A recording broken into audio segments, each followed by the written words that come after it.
I know you're out there. I know that you're afraid. You're afraid of us. You're afraid of change. I don't know the future. I didn't come here to tell you how this is going to end. I came here to tell you how it's going to begin. I'm going to hang up this phone, and then I'm going to show these people what you don't want them to see. A world without rules and controls, without borders or boundaries. A world where anything is possible. Where we go from there is a choice I leave to you.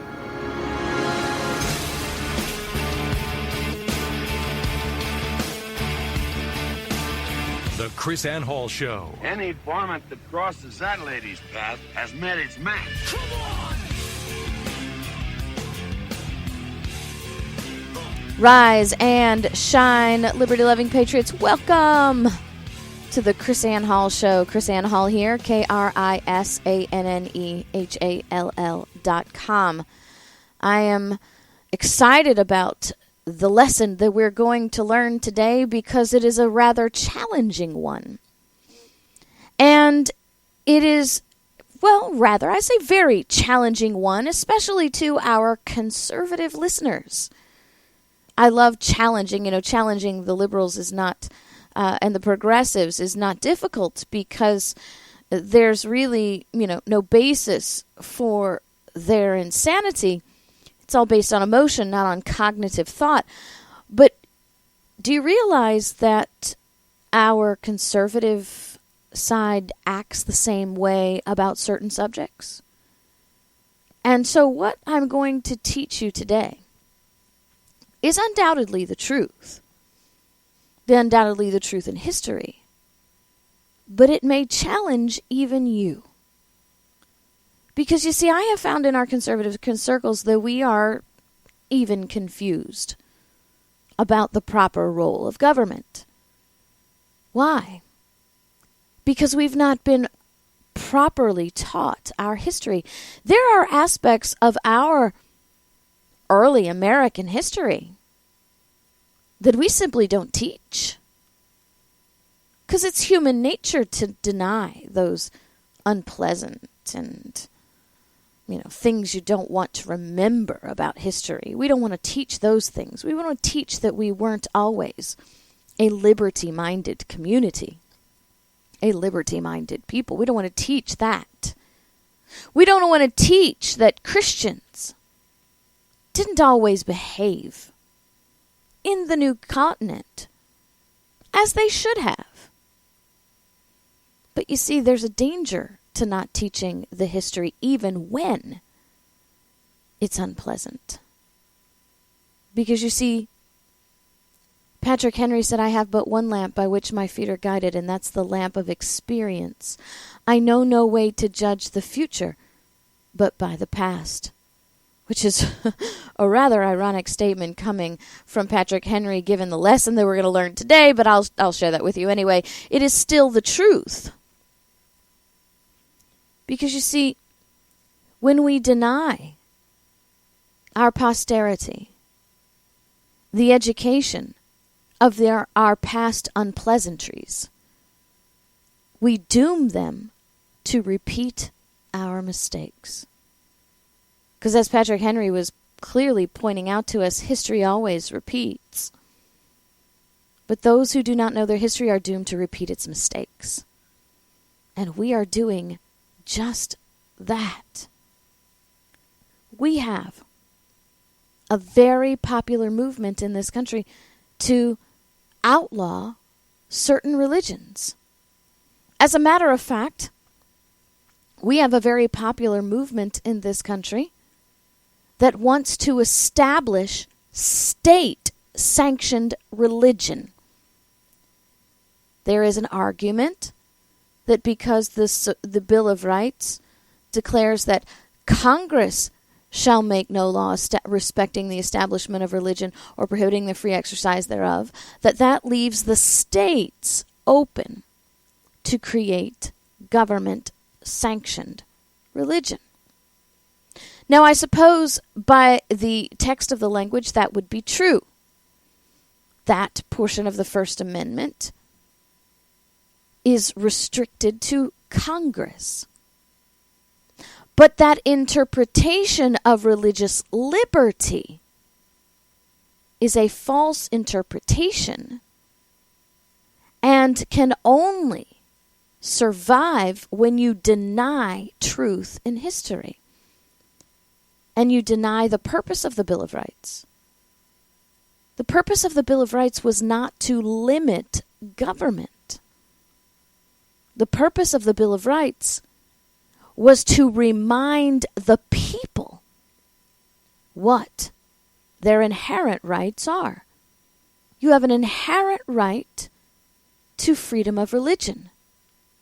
We didn't have to have the Bill of Rights to limit the government. The government was already limited and defined through the body of the Constitution because we simply delegated very limited and defined powers to the government, to the central government, and then reserved the remainder of the powers to the states and the people. Reserved. So there was no need to have a Bill of Rights to limit the government. And that's not why we incorporated the Bill of Rights. We incorporated the Bill of Rights as a reminder to the people. Richard Henry Lee would call it a sentinel. A visible barrier for the people for those unavoidable periods of inattentiveness. Those periods when we become pacified in prosperity, when we become lazy in our luxury, and we fall asleep because governments just are wanting for people to fall asleep because the second they do, they pounce on our liberty. Liberty is an enemy to government because you see, without liberty, you have nothing. And government has all the power. You see, government only has power when people lose liberty. And since the Bill of Rights was not a limitation on the government, as we teach, it was a reminder to the people of their inherent rights. The obvious question then poses itself. If these are the inherent rights of the people, this religious liberty, do you want your states to be tyrannical and deny you an inherent right? I mean, that's what we're proposing when we say that states should create state-sanctioned religion. I won't disagree with you that states have the opportunity to create state-sanctioned religions. I'm not going to argue with that because that is very possibly a power that remains in the states. But you see, power is not unlimited in government because it also remains with the people. The Ninth Amendment is a reminder to us that all the rights in the universe belong to the people and that power, only power, is delegated to governments. And so the power always remains with the people because all the rights belong to us and power emanates from rights. And so then we are left to decide how much power do we want our states to have. We've already designated the power that is delegated to the federal government in a very limited and defined, specifically defined manner. And so now the people are left to determine what power they want our states to have. Remembering, when government has power, people do not have liberty. That is a direct cause and effect that cannot be denied. So the question remains, all these advocates who have come out against my history lesson, these advocates for state-sanctioned churches, what kind of power do you want government to have over that essential liberty? Do you want the government to really have a power, even if it's just on your state level, even if it's just on your local level? Do you really want the government to have the power to control what you believe? Do you want the government to have the power to enforce and deny beliefs? As you advocate for a state-sanctioned religion, I want you to remember some historical truths. That never works out well. Because governments always change. And it may be your belief that the government is sanctioning today. But as politics are always transient, and people always become pacified in prosperity, Richard Henry Lee called it the inevitability. Yes, these unavoidable periods of inattentiveness, Richard Henry Lee said, that cause people to lose their liberty in their slumber.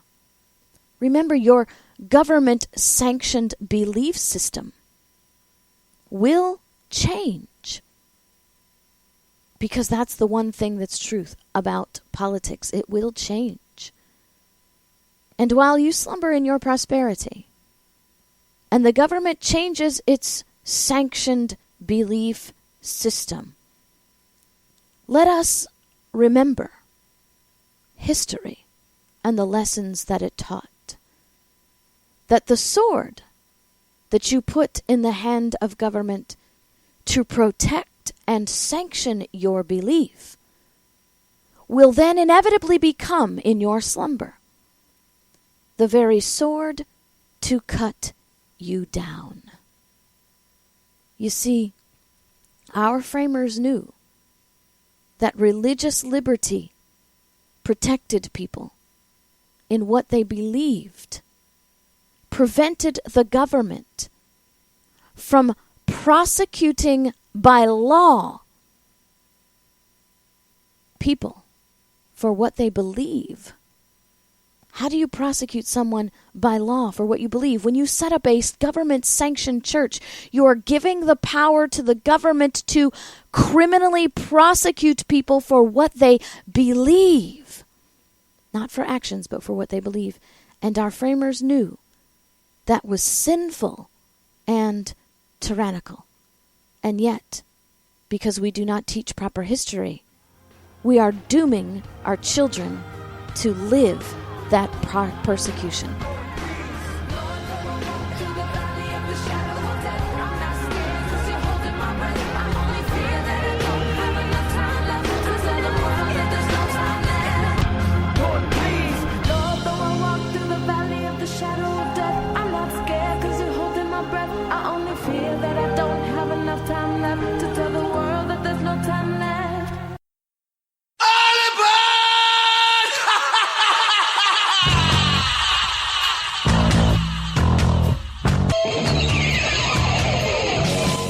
Krisanne Hall Show. She's Liberty's lobbyist.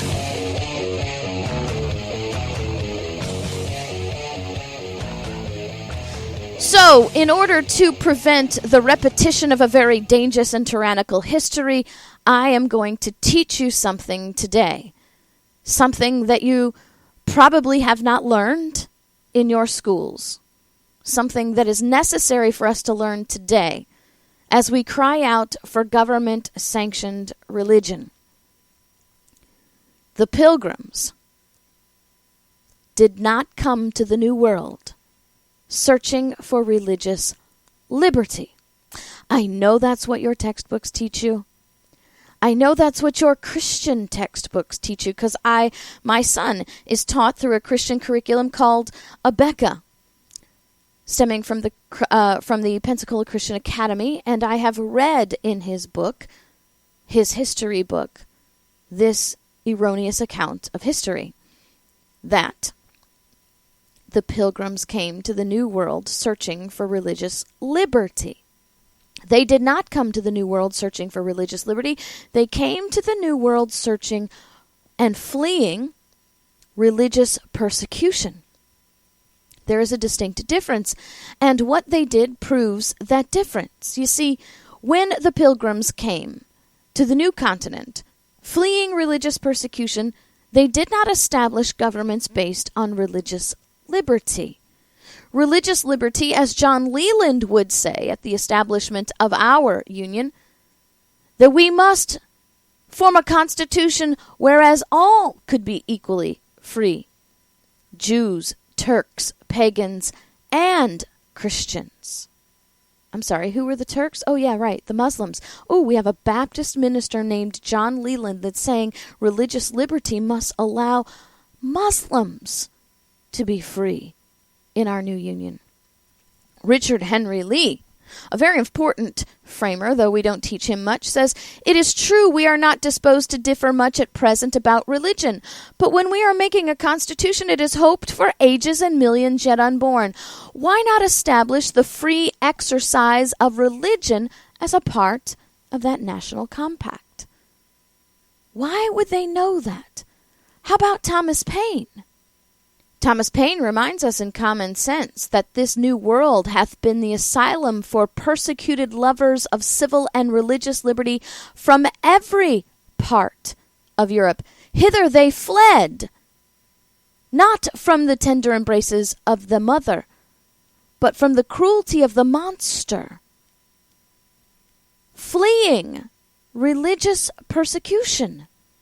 Thomas Paine then continues later on in the document and says, "For myself, I fully and conscientiously believe that it is the will of the Almighty that there should be a diversity of religious opinions among us." He says, "It affords a larger field for our Christian kindness." You see, religious liberty is not just a liberty for Christians to believe as they believe, but for all to believe as they believe. We must all have a freedom to believe, because if we do not have a freedom to believe, then you can mandate beliefs. And when you have a government-sanctioned belief system, how do you intend to enforce that? Well, the only way you can enforce a government-sanctioned belief system is through law and the punishment of those laws. And because the Pilgrims did not come here seeking religious liberty, they came here fleeing religious persecution. They established state-sanctioned religions, state in the real sense and definition of that word, meaning government. Government-sanctioned religion. And in that unpleasant part of our history, because we created government-sanctioned religions, which meant that religion was enforced by law. If you ended up in a charter that was not your religion, you were persecuted. You were fined, imprisoned, beaten, tarred, feathered, tortured, and even executed based on your beliefs. And that's how the early colonies started. That's our history. That's not Iraq. That's not China. That's history here in the early colonies. Government-sanctioned religion is government-imposed tyranny. And we got to learn this history. Mama always said I was born for this, and some people wouldn't like that I was different. It never really mattered how hard it would be, 'cause she filled me with love and the strength to lead. She said, if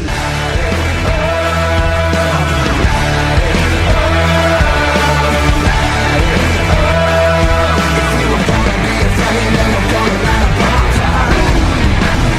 Let it burn, gonna burn something down if you get in our way.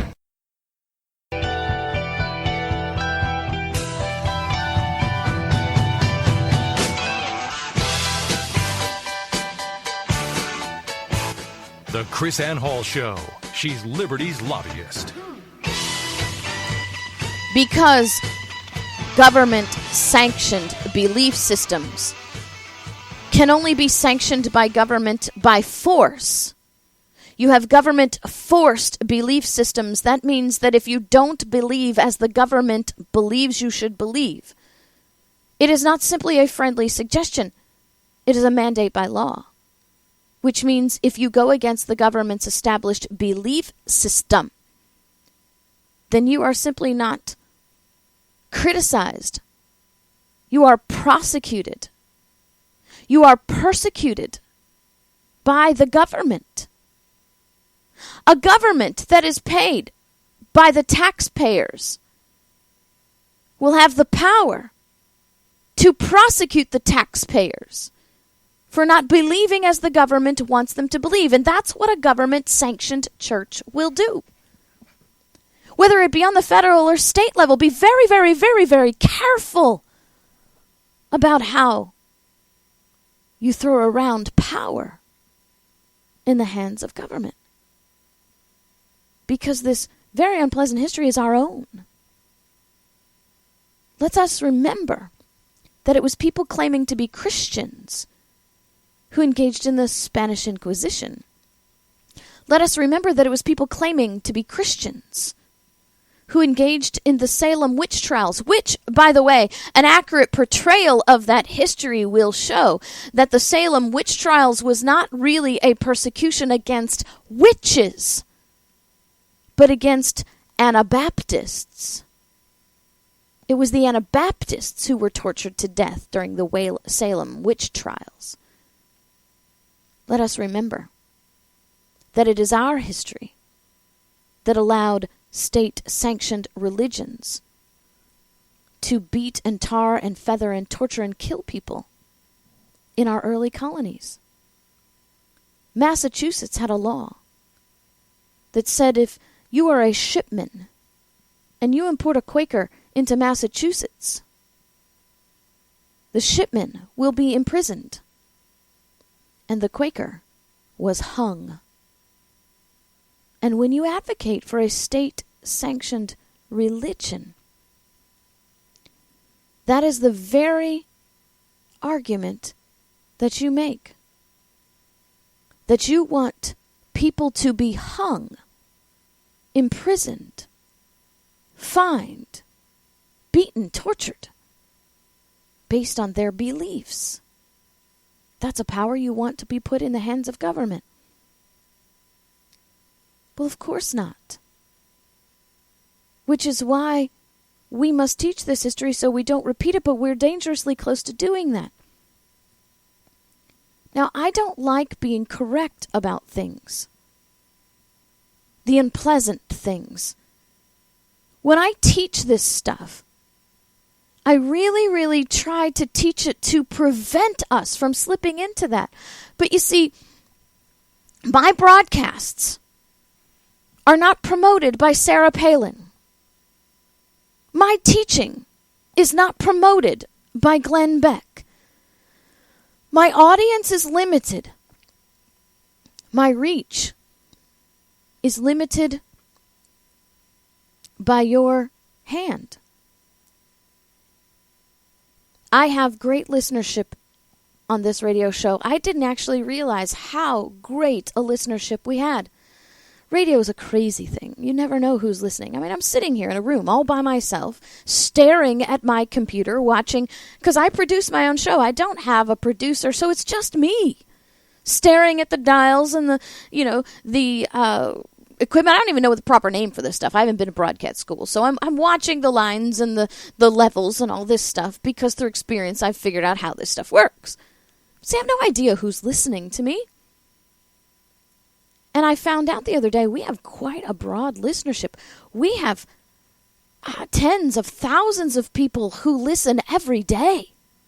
Now, of course, we don't have Rush Limbaugh's listenership, but hey, Rush Limbaugh has sponsors and millions of dollars and mainstream media backing. Mainstream media will never back what I do because I teach some unpleasant truths. Can you imagine Glenn Beck talking about not having a government-sanctioned religion? Or Sarah Palin talking about that? Oh my goodness, that would never happen. I'm not talking bad about that. I'm just saying that wouldn't happen. So let's talk about this then. Because my warnings can be given by you. That's why I do this. Those tens of thousands of you that are listening every day. If you just told 3 people, if you just taught 3 people what you learned today, what kind of a reach could we have? What could we be protecting our children from? See, that's why I do this. I teach this so that our children don't have to suffer from our ignorance. And back in September, I published an article called Michigan Public High School Chooses Islamic Barak as Mascot. And the headline, that's the headline, Michigan Public School chooses Islamic Barak as mascot. The school will be changing out all their sports uniforms and campus materials to reflect this change. The expected price tag will cost the taxpayers about $250,000 to $5,000 per year for the next 3 years. Parents are outraged that their children will be forced to display these Islamic symbols on their uniforms and school material. The attorney for the school district is confident that their choice of mascot will be upheld in the court. And then I pose this question. How do you feel about that? Are you outraged that this public school would display Islamic symbols and force their children to accept and display them too? Well, guess what? I made up that whole story. It never happened. But in this article that I published on the 29th of September, I pointed out if Christians keep demanding that Christian symbols be placed in public schools, on public school uniforms, and Christian Bible verses be published, displayed, and funded by public schools, government-sanctioned schools, then this is exactly what you will see. Thomas Jefferson wrote in the Virginia Statute for Religious Freedom that to compel a man to furnish contributions of money for the propagation of opinions which he disbelieved and abhors is sinful and tyrannical. This statute was ratified by the state of Virginia on January 16th, 1786, in direct opposition to a federal bill that was before the House of Representatives for the payment of Christian teachers with tax dollars, a bill establishing a provision for teachers of the Christian religion. You see, several of our framers decided that we should have a government-sanctioned teaching of religion. Therefore, be it enacted that support of Christian teachers on this amount per this person, payable for tax on the property within this commonwealth, is hereby assessed and shall be paid by every person chargeable with the said tax at the time the same shall become due. And the sheriffs of the several counties shall have the power to levy and collect in the same manner and under the like restrictions and limitations are or may be prescribed by the laws for raising the revenues of the state. The legislators of the state of Virginia were trying to pass a bill to sanction government religion. Oh no, they were just paying Christian teachers. No. They were sanctioning government religion because when you pay Christian teachers out of tax dollars, those teachers are then paid by the government. They become government employees. Even the Baptists were against this. The Baptists recognized in Virginia, and they said, those whom the government employs in its service, it has the right and duty to regulate and dictate to, and it may then soon judge and determine, who shall preach, when and where, and what they shall preach. And Jefferson said, in this Virginia statute, to compel a man to furnish contributions of money for the propagation of opinions which he disbelieves and abhors is sinful and tyrannical. Because even though they didn't differ much about religion, they did differ. And Jefferson's pointing out that the government schools are paid, government taxes are paid by all people regardless of what they believe. And if you take money from government to teach one belief, then that's sinful and tyrannical. So when you take government money, and that's what your tax dollars have become, regardless of how you would like to cling to this this illusion of hope that your tax dollars are yours. We are so long beyond that. The IRS does not call themselves employees of the people when they get their paycheck. And your law enforcement on the local level do not call themselves employees of the people when they get their paycheck. They call themselves county employees, or state troopers call themselves state employees. We are so long beyond this elusive hope that tax dollars are money of the people. They are money of the government. And until we change our perspective, that will never change. Money of the government to pay people to believe something is sinful and tyrannical. The principle of religious liberty says that government cannot choose, prefer, or show favor to one religion over the other. So if you want government schools to not have Islamic, satanic, Buddhists, any religious symbol that you don't believe in, then you must stop. Christian, you must stop demanding Christian symbols in your schools. And if the Christian faith is reduced to this display of symbols, then we have a big problem, because that's idolatry and wicked anyway. But you see, there's certain truths that we have forgotten about government schools. That if we continue, Christians, to believe in government-sanctioned beliefs and government-sanctioned Christianity in our schools, there are certain aspects of history that we are doomed to repeat that will cause our Christian children to suffer the most evil and vile of persecutions. The Krisanne Hall Show. She's Liberty's lobbyist.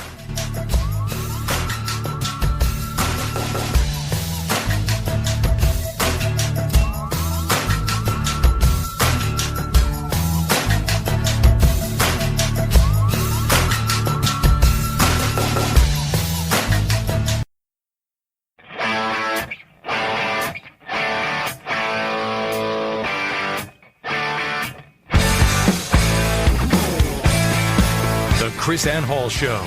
She's Liberty's lobbyist.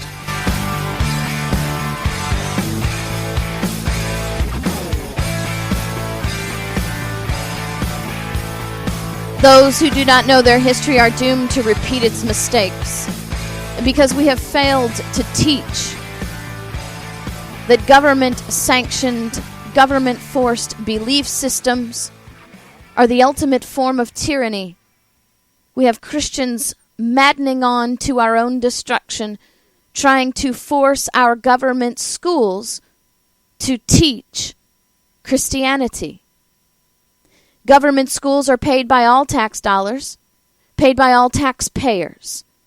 And yet when Christians want crosses, like in the Arkansas State case, to be displayed on the back of taxpayer-paid helmets, or we want Christian symbols and Christian scriptures on plaques and statutes in our government schools, and we want to fight tooth and nail to keep them, and even though they're paid for by all taxpayers, what we're asking for is government in our religion.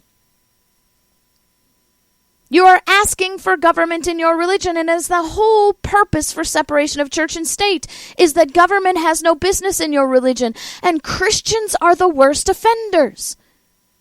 Why, Christian, do you want the government to teach about God? Oh, perhaps it's because the churches are not doing it. Perhaps it's because the parents are not doing it. We have allowed government to teach our children everything else, while our parents run off and live their lives in selfish and self-involved manners, and we don't want to actually take the time in our home to read the Bibles and teach our children. We got to give that to the schools. And since we don't want to engage in the sacrifice and the trust necessary and placed in God to send our children to Christian schools, the appropriate place for your Christian children to learn about God, we want to force government to do that. And when we force government to do that in our government schools, then guess what? You open the door for everything else. That was the whole purpose for that article that I published in September, was to show Christians, guess what? You are requiring your schools to teach Islam. You are requiring your schools to teach Satanism, Buddhism, Taoism. You're requiring this when you try to force God in schools. Because your government schools are paid by all taxpayers, which means they must reflect the beliefs of all taxpayers. And now in Florida, we get to get Christian parents who are outraged and shocked that in Orange County, Florida, their children will receive the Satanic Children's Book of Activities. Why? Because we want government-sanctioned religion. We want government-sanctioned beliefs. We want our schools to teach God.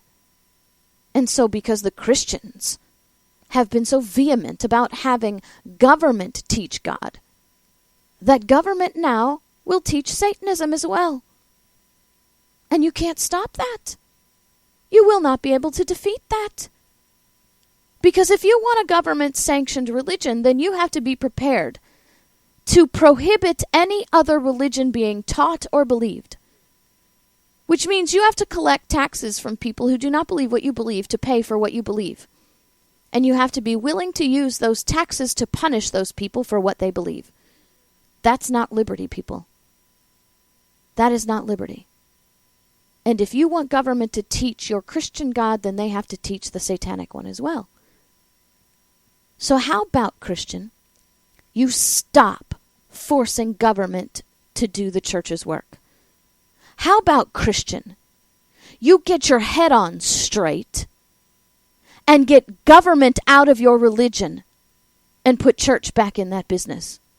How about, Christian, you stop persecuting your children in the future when you put the power of government to force people to believe things, and start trusting in God for liberty and displaying the Christian kindness that Thomas Paine had hoped we would endure. Christians, you are destroying this country with your ignorance, and you will be the source of your own child's persecution and demise. Is that what you want? Time to wake up and teach the truth, regardless of how bad it hurts.